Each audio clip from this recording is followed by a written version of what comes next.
Wait, hold up. I thought this was about fly fishing.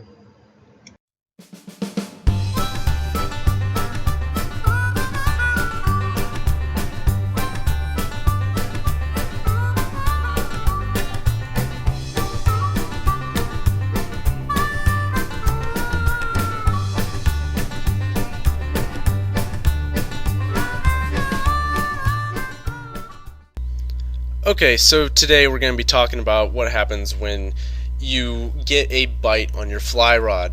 Now, this is a very important thing to know because you need to know how to do this to bring your fish in and take a picture and prove you caught something.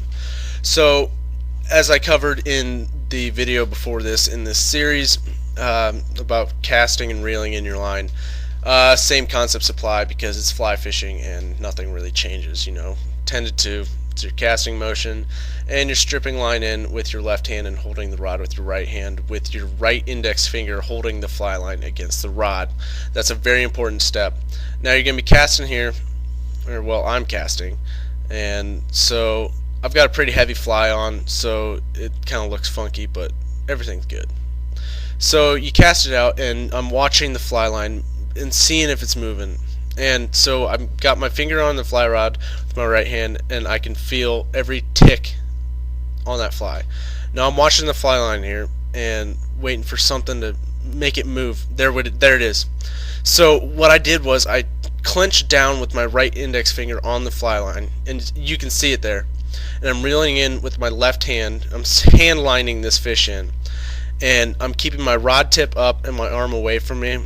I don't know, it's just kind of a habit. But I'm watching the fish and feeling the fish, and right there I let the fish have some line. I'm playing him out, and I've got some pretty heavy line on here, but it's always good to let them play out and give them the slack that they need to tire out so you can get them in. And so it's pretty simple. You're just stripping the line in to get the fish in, and you're wanting to keep the appropriate amount of tension on the line so then the line doesn't break. And there you go. We caught a fish. It just takes quite a bit of practice. It took me a while to figure out the the sequence of events of catching a fish on a fly rod and the technique involved in knowing how much tension you can have on your line. So I guess we can now say we're well on our way to catching more fish on a fly rod.